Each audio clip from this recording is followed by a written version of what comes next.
Bonjour à tous. Je vais appeler cette vidéo l'union des opposés et la consanguinité. Je vais essayer d'essayer de vous atteindre, de vous toucher un tout petit peu, euh, en utilisant une fois de plus mon expérience. Et au passage, ce qui me fait rebondir, c'est l'approche qu'a eu Old Conception, non, c'est Old Perception, qui, je vous mettrai un lien sur sa chaîne, qui a fait une petite vidéo pour rebondir sur une vidéo précédente. Et il parle un petit peu de mon expérience où je montais des chaînes, j'arrêtais, je me déchaînais en fait. Donc je montais une chaîne, je me déchaînais, je me réenchaînais, je me déchaînais. Et dans un comportement un petit peu incompréhensible. Parce que n'importe quel youtubeur, quand il atteint 10, 15, 20 000 abonnés, il ne ferme pas sa chaîne, il continue. Enfin, je ne l'ai pas fermé, mais je veux dire, tu continues en fin de compte cette activité. Et comme ça, j'espère au travers de ce ressenti, de cette métamorphose, que vous puissiez, en me comprenant, vous comprendre vous-même. Parce que là, on parle d'union des opposés. Ce qui fait que j'étais de façon schizophrénique, ce monde est schizophrénique. Mais déjà, pour sortir de ta schizophrénie, il faut que tu admettes que tu sois un petit peu, quoi. Et que ce monde est malade, est profondément malade. J'avais donc deux comportements. J'avais le comportement monastique, le type qui vit dans sa grotte et qui vit une métamorphose, et en même temps j'ai un comportement de youtubeur. Un coup j'étais dans les métamorphoses et les choses, et un coup j'étais dans les putaclics. Alors bah forcément, si tu as le comportement de youtubeur, si tu veux faire du putaclic, si tu veux faire des abonnés, bah ça fonctionne. Hein, tu t'y mets un bon coup, et puis tu vas avoir de plus en plus d'abonnés. Puis après, tes commentaires, ça devient l'usine à gaz, et tu n'es plus en train de vivre une métamorphose intérieure, tu es en train de vivre une métamorphose extérieure. Et tu es en train de développer à l'extérieur. Là, on vit comment dire, on vit dans une matrice, je vais un peu développer, qui nous bombarde, qui nous bombarde, qui nous bombarde, développement, développement, développement. C'est un message qui est là, mais on est désensibilisé. Et ça va aller continuellement. C'est-à-dire que la matrice, elle anime les atomes, elle fait tout bouger, et c'est elle qui va vers le développement. Et ça, je vous l'amène aussi, à travers de nombreux témoignages qui sont sur Internet, d'enseignants religieux qui te parlent que la religion, par exemple, elle va évoluer. Alors, ils le racontent avec des métaphores, etc. On va aller vers une évolution, et on va passer un palier, et on va aller vers l'union des opposés. Pour aller vers cette union des opposés, il faut que nous le vivions psychiquement. C'est pas simplement le comprendre et l'intellectualiser. Ça veut dire que ta métamorphose intérieure, ça va arriver, quoi. Donc, quand j'étais ici dans mon développement, c'est pas du tout comme ça. Hein. J'ai fait quelque chose de simple au stylo, mais ici je suis dans la grotte, donc là c'est le démarrage, là je fermais ma chaîne, là que j'en ouvrais une autre. À chaque fois quand je disais j'arrête, j'avais changé d'état de conscience, j'étais persuadé d'arrêter, c'était fini, j'arrête, non, et je suis capable de prendre des décisions dans la vie, mais pas quand tu es dans la phase du pendu. Le processus là, quand tu es dedans, c'est un truc extraordinaire. Donc en fin de compte, t'arrêtes, puis après tu reprends, etc. Vous voyez, c'est continu. Et après, il y a différentes raisons qui font qu'aussi tu ne puisses plus baigner dans une chaîne, parce que cette chaîne a été une étape. Il y a des vignettes, des titres, des sujets, tu ne peux plus les voir. Et tu as besoin, c'est un peu comme si tu étais dans un asile psychiatrique, et puis quand tu allais dans une petite maison à l'extérieur, vous voyez, tu es en train d'évoluer, tu es en train de sortir de l'hôpital psychiatrique. Donc je vous dis deux comportements. Ce que tu vois à l'extérieur quand tu dis union des opposés, tu peux parler de cette tentative d'équilibre de la force entre un homme et une femme. La femme, dans son comportement, elle est complètement schizophrénique. Il y a un appel intérieur, et plus un message extérieur de la matrice. Et elle se dit, c'est bizarre, Et parce qu'il n'y a pas d'initiation, il n'y a pas de raisonnement, il n'y a pas de mots, il n'y a pas de concept, il n'y a rien, c'est instinctif. Instinctivement, je veux autre chose de ma vie, je veux vivre une expérience, je veux autre chose, ça ne me plaît pas. Et puis tu vois, là, en ce moment, ça va exploser, quoi. Puis tu as le féminisme c'est ça. La femme a dit, attends, et elle recherche en fait, elle est dans une quête inconsciente de l'androgyne. Mais elle n'a pas les mots, elle n'a pas les pères, les maîtres, elle n'a pas tout ça. Et après tu prends la gauche et la droite, c'est de la schizophrénie. Et c'est pas de l'idéologie, ce n'est pas de l'idéalisme, on va aller vers ça. Et alors, le profane, je ne veux séparer personne, mais le profane qui n'a pas passé des années à chercher ne va pas me comprendre. Mais qu'est-ce qu'il raconte? Il y aura toujours des partis politiques pour se taper dessus. Non. Un jour, il y aura des êtres humains qui auront vécu cette fusion intérieure et qui travailleront ensemble et qui régleront point les problèmes. Là, c'est un truc de malade, la politique d'aujourd'hui. C'est l'ancien monde, là, aujourd'hui. Et on a plein de messages qui tendent à... On le voit. Là, j'ai été avec ma fille au cinéma, on a été voir le dernier film de Paul Vord, où c'est des hommes qui font de la danse synchronisée dans... Enfin, de la nage synchronisée dans une piscine. Ça fait un effet bizarre. Ça veut dire que psychiquement, pour moi, non. Synchronisé, c'est la femme, c'est pas l'homme. Vous voyez, on est complètement formaté dans le patriarcat. Il n'y aura donc ni le matriarcat, ni patriarcat. C'est fini, ça va être la fin de tout ça. Ça veut dire que tous les opposés vont s'accorder. Alors, je vous parle de l'homme et de la femme, je vous parle des partis politiques. Au départ, tu es pris dans les enjeux, tu es dans la pulsion, tu es non, on va gagner, etc. Tu es dans un camp, tu te sépares des autres, on est toujours dans la séparation, et dans la dualité, la rivalité, etc. Et on voit l'Occident et l'Orient aussi, c'est pareil. Qu'est-ce qui se met entre nous, l'Europe et la Russie? C'est les Américains. Mais ça veut se mettre ensemble. Alors pour séparer, on prend des ONG, on les met en Ukraine. T'as notre fameux philosophe qui va foutre aussi son bordel là-bas en Ukraine, et puis on crée un clash, etc. Et on recrée de la division, on recrée des tensions et on recrée des dualités. Mais il y a une tentative comme ça. Et donc tu vas le vivre, toi, à un moment donné, psychiquement. C'est-à-dire que c'est plus l'aspect peut-être un jour monastique et youtubeur qui va être dans ma tête, ça va fusionner. Voilà, tout simplement. Je vais trouver un équilibre, une paix. C'est pour ça que j'ai pas... Là, normalement, habituellement, j'aurais recréé une chaîne. Et là, je ne l'ai pas fait. J'ai dit, bon, je continue, tant pis, je reprends. Mais je vous avais dit que j'arrêtais, mais j'étais sûr d'arrêter. Moi, c'était décidé, et j'arrête. Ah oui, mais parce que quand j'arrête ici, tu repars ailleurs, tu vas replonger. Alors, ce sera un schéma beaucoup plus complexe où tu fais des micros, des micros boucles en fait en haut et en bas. En bas, tu fais des apnées et en haut, tu vas faire des petites connexions. Tu es dans un état différent. Donc, il faudrait faire vraiment un schéma complexe, un petit peu comme Jung, là, quand il prend des labyrinthes, des trucs. Chacun va exprimer les choses, se ressentir à sa façon dans sa métamorphose. Mais tu vas avoir donc, vous allez assister là à l'union des opposés. Et si vous allez à nouveau, je l'invite pour ceux qui veulent s'en imprégner, vous allez sur le site Décodage et Perspectives, vous ne les dérangez pas, vous faites tous les articles du début à la fin, vous faites tous les commentaires du début à la fin, et vous allez voir qu'on est au milieu d'une espèce d'horlogerie avec des programmes, des machins, on est au milieu d'un système quantique, alors tu ne sais pas si c'est eux qui font ça, si c'est machin, mais tout est union des opposés. Et on va vivre cette métamorphose. Si nous ne vivons pas cette métamorphose, il y aura des guerres tout le temps. Si nous n'avons pas un raisonnement universel, on n'aura pas une paix universelle. Et bien qu'Internet a métamorphosé, pour la plupart d'entre vous, votre approche de l'univers. Et plus tu as de connaissances de l'univers, plus tu te connais toi-même, plus tu connais les autres, etc. Et tu as cette forme de tout compte fait, où au début de mon processus, j'étais David, quelqu'un, un peu comme si j'étais paumé au milieu d'un endroit. Non, à un moment donné, tu deviens l'univers. Et c'est une approche extrasensorielle. Tu es l'univers tout entier. Tu n'es plus séparé par personne, par la religion, le parti politique, par rien, quoi. Et tu es de plus en plus dans la compréhension de l'autre. Pour prendre le cas de mes parents biologiques, j'ai vécu par exemple la maltraitance, la négligence, pour finir en orphelinat. Avant, je disais, ouais, ce sont des cons, ce sont des ordures, c'est le mal.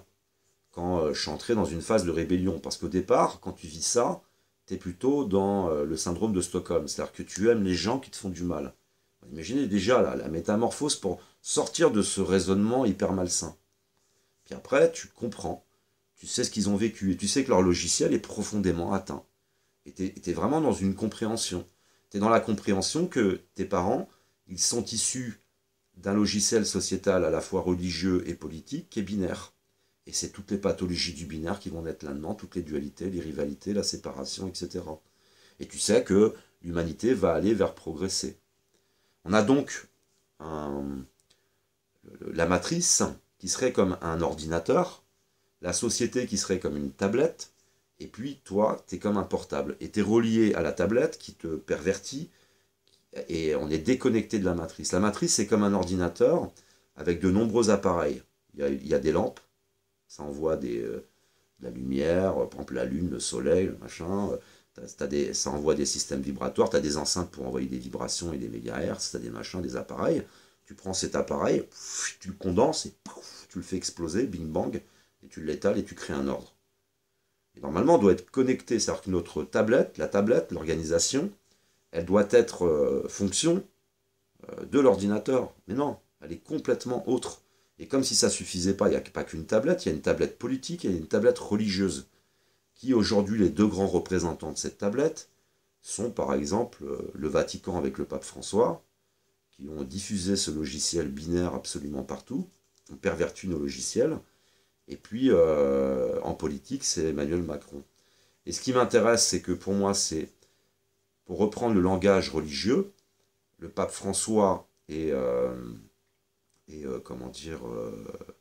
Emmanuel Macron sont en quelque sorte, dans le langage religieux, ce sont eux les antéchrists, à la base, leur organisation en tous les cas. Mais ce qui est intéressant, c'est qu'il y a dans la démarche de Macron, qui lui est bombardé par la matrice, je ne sais pas s'il y est initié ou pas, une envie, en fin de compte, que nous dépassions nos frontières psychiques, avec des événements où il prend des homos blacks, machin, il organise une espèce de rêve dans le truc, mais qui a tout un aspect décadent. Est-ce qu'il est influencé par la matrice ou par une organisation en arrière-plan? Moi, j'en sais rien, mais je vois bien qu'il y a toutes sortes de messages. Alors faites-vous décodage et perspective et ainsi que tous les commentaires, du début à la fin, vous allez voir qu'il se passe quelque chose. Alors je pense qu'il y a des organisations qui essayent de machin, et en plus, vous savez, moi je fais partie d'aucune organisation, je suis complètement influencé. Et je ne suis pas le seul, vous êtes nombreux avec qui on échange, vous la vivez cette métamorphose. Vous voyez bien que ce n'est pas eux, leurs organisations, qui viennent chez nous, on se rencontre et on vit la métamorphose. On est en train de le vivre. Et au travers du cinéma, partout. Star Wars, hein, c'est un film d'initiés. Et le film là que j'ai été voir, je me dis, ça a dû être fait aussi par des initiés. Donc on est en train de vivre une immense métamorphose. Alors je vous dis, union des opposés, ça va être ça. Ce qui veut dire que dans un premier temps, on est pris dans les mécanismes, on est pris dans les disputes, on est nous-mêmes profondément binaires.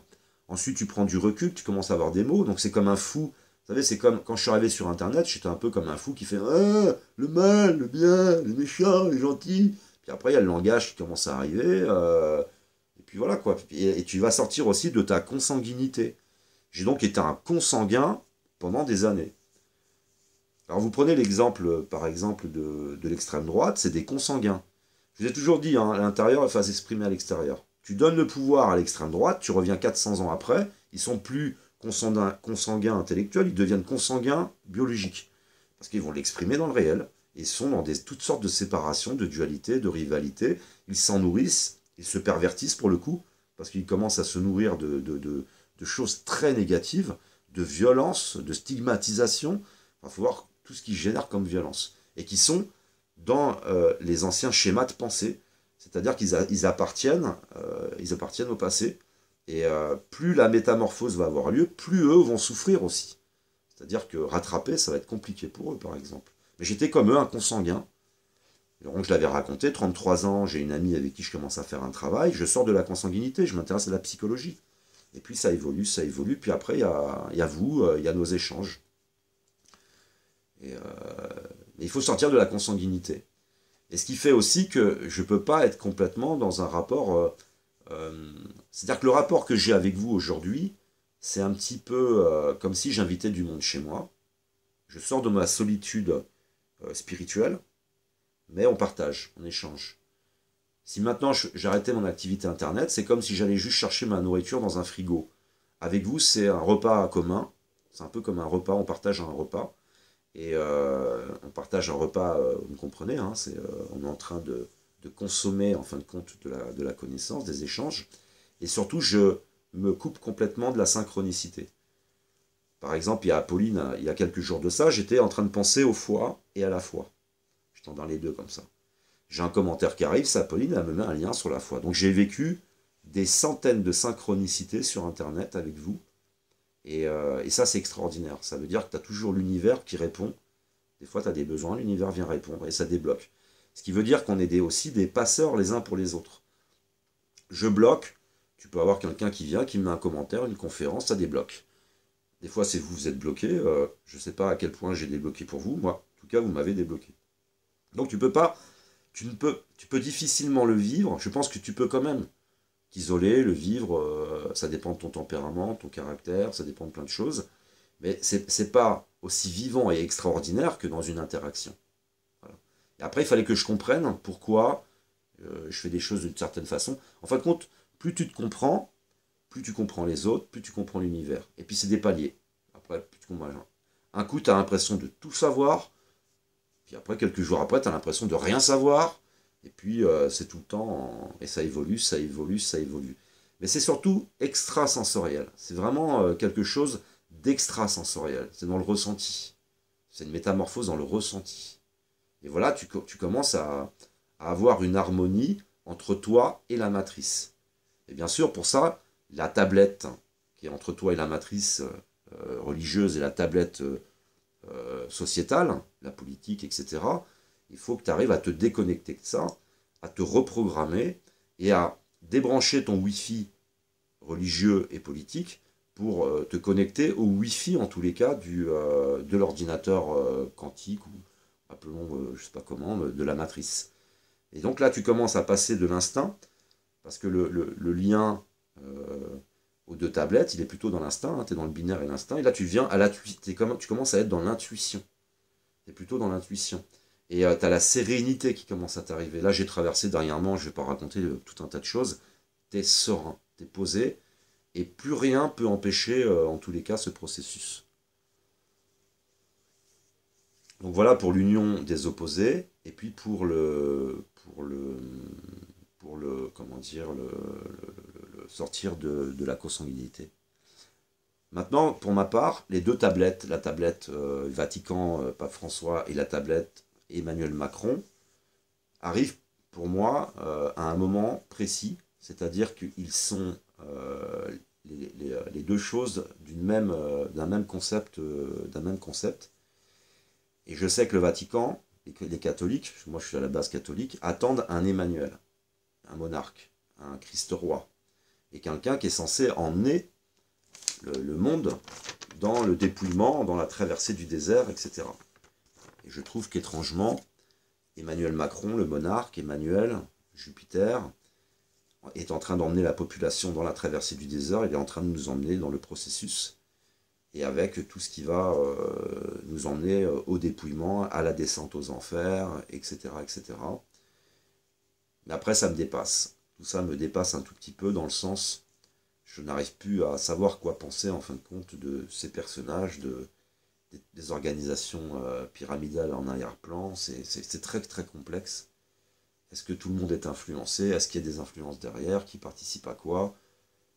C'est très complexe, mais vous allez voir que on va voir peu à peu cette métamorphose arriver. Et puis ça va être beaucoup plus dur pour certains que d'autres. Il y en a qui vont vivre les changements à venir. J'en ai parlé dans la... N'hésitez pas à aller regarder la vidéo théorie, la dernière vidéo, la théorie, je ne sais plus c'était quoi le titre, où je parle en fait du fait de changer d'état psychique qui va nous faire aborder les événements beaucoup plus facilement que ceux qui n'ont fait absolument aucun travail et qui sont encore profanes. Je m'excuse pour le thème profane, mais nous on a tellement bossé et tellement échangé, il faut bien qu'on trouve une façon un peu d'expliquer les choses. Mais là, je pense donc on va vivre le processus tous ensemble, toute cette traversée du désert, la descente aux enfers. Vous allez vivre, les gens vont vivre en tous les cas la grotte, mais d'une façon complètement généralisée. Et après, j'ai des inquiétudes un tout petit peu parce que, même si j'ai pris du recul, c'est-à-dire que quand je lis les textes, je lis des processus. Par exemple, la traversée du désert, c'est la grotte, hein, c'est le dépouillement, la descente aux enfers. Les 40 ans, c'est la quarantaine. Ils vont dans le désert. Là, dans le désert, ils essayent de mettre en place une fausse religion avec le veau d'or. il y a des disputes, il y a des morts, hein, dans le désert. De là, dans le désert, ils vont avoir accès aux textes. Hein, il va aller sur la montagne, il va revenir avec les textes. Mais tout ça, c'est des métaphores qui expliquent un processus que tu ne peux pas arrêter. Pas arrêter au point où les eaux s'écartent au passage, en fin de compte, du peuple d'Israël qui traverse comme ça aux Israéliens, enfin les Juifs. Et puis, ils ont les textes. Dans le désert, toutes les générations s'éteignent, les anciennes générations qui seraient encore dualistes, encore binaires, encore etc. Et après, les enfants, c'est bien exprimé, hein, dans les textes, les enfants arrivent à Jérusalem. Ils arrivent dans le nouveau monde. Donc aujourd'hui, on est en train d'assister vraiment à l'effondrement de l'ancien monde, et on va aller vers le nouveau monde, et avec par tout ce processus. C'est comme ça que je l'exprime. Et c'est là que, dans ce désert, de plus en plus, les résistances vont être cassées, on sera obligé de collaborer, on sera obligé de métamorphoser la société, etc. Mais plus, ça j'y tiens, c'est la matrice qui va empêcher tout retour en arrière. C'est où on suit la matrice, où on devient fou. Donc on va vraiment être aidé. Alors je dis matrice, moi je suis croyant. Je crois qu'il y a des choses qui participent en arrière-plan. Mais je préfère rester, avoir un langage un peu universel et pas parler de ma croyance, que je préfère garder comme quelque chose d'intime. Mais il va vraiment y avoir un ensemble de choses qui vont participer et qui vont nous aider dans cette métamorphose. Puis Internet, on n'en parle pas, hein, forcément. Sans Internet, je ne sais pas ce que je serais aujourd'hui, je pense que je serais devenu fou. Parce que de toute façon, c'est exprimé, hein, dans le livre de Luc Biget et dans la thèse de doctorat de François Chabot. On parle un petit peu de cette possibilité de devenir complètement dingue. Hein. Tu peux devenir... Parce que forcément, comme ça passe par un effondrement psychique, tu te fais taper dessus par tous les autres, puisqu'on est dans la dualité.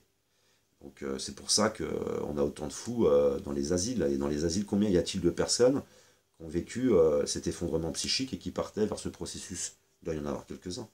Sans parler de tous ceux dont les pathologies n'étaient pas si graves, mais notre société ne permet pas que tu aies le moindre écart psychique, la moindre différence que les autres, sinon tu te fais taper dessus. Donc là, on va rentrer maintenant dans le désert. Donc voilà pour l'union des opposés, pour parler un peu de mon expérience, où c'est vraiment quelque chose que je ressens qui est psychique, et c'est une union à l'intérieur qui est en train de se faire, et qui essaye de se faire à l'extérieur. Alors soyez sensibles comme ça à ces jeux de force, ces tentatives d'équilibre des forces, et vous, votre raisonnement, est-ce qu'il n'est pas en train de changer? Vous ne sentez pas une fusion qui est en train de se faire à l'intérieur, avec des résistances. Voilà. Et puis ça t'aide à prendre du recul et à observer les choses en étant beaucoup moins impliqué. Tu ne baignes pas dans les eaux, dans les émotions, tu ne baignes pas dans les enjeux, tu observes. Tu es observateur, là. Tu deviens vraiment observateur. Merci de m'avoir écouté, je vous aime, que l'amour, l'art et l'autre soient avec vous.